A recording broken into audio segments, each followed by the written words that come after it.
فضائل رمضان المبارک آج کا عنوان ہے۔ حضرت سلمان فارسی رضی اللہ تعالی عنہ سے مروی ہے کہ شعبان کے آخر میں حضور اقدس صلی اللہ علیہ وسلم نے خطبے میں فرمایا، اے لوگو، تحقیق سایہ ڈالا تم پر ایک بڑے مہینے نے، برکت والے مہینے نے۔ وہ ایسا مہینہ ہے کہ اس میں ایک رات ایسی آتی ہے کہ جو 1000 مہینوں سے بڑھ کر ہے، یعنی لیلۃ القدر۔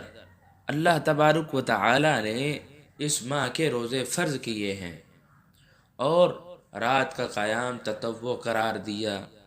تطوع کا لفظ کبھی سنت موقدہ پر بھی بولا جاتا ہے، چنانچہ یہاں سنت موقدہ ہی مراد ہے، کیونکہ تراویح کا سنت موقدہ ہونا ثابت ہے۔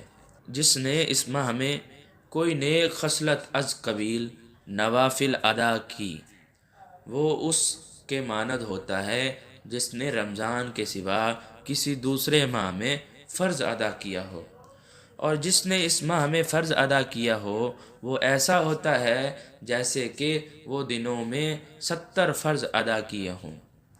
اور وہ صبر کا مہینہ ہے، اور صبر ایسی چیز کا ہے کہ اس کا بدلہ جنت ہے، اور ایسا مہینہ ہے کہ اس میں مومن کا رزق زیادہ کیا جاتا ہے۔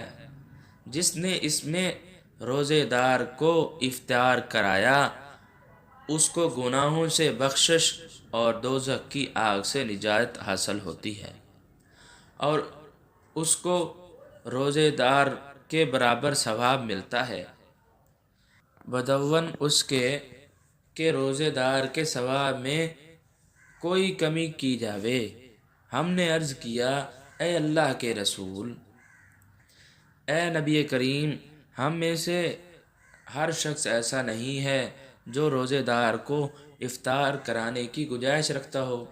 حضرت صلی اللہ علیہ وآلہ وسلم نے ارشاد فرمایا کہ ثواب تو اللہ تعالیٰ اس کو بھی عطا فرماتا ہے جو کہ روزے دار کو دودھ کا ایک گھونٹ یا ایک کھجور، ایک پانی کے گھونٹ وغیرہ سے افطار کرا دے، اور جو شخص روزے دار کو پیٹ بھر کھانا کھلا دے، اس کو اللہ جل جلالہ میرے حوض یعنی حوض کوثر سے سیراب کرے گا، پھر اس کو جنت میں داخل ہونے تک پیاس ہی نہ لگے گی۔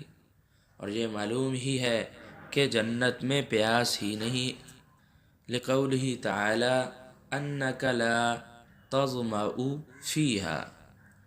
اور یہ ایسا مہینہ ہے کہ اس کا اول حصہ یعنی عشرہ اول رحمت ہے، اور درمیان اس کا مغفرت ہے، اخیر حصہ اس کا آگ سے آزادی ہے۔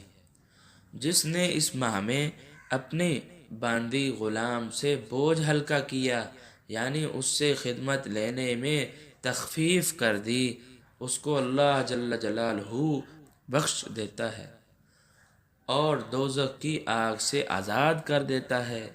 اللہ جل جلالہ ہمیں رمضان المبارک کے انوار و برکات عطا فرمائے۔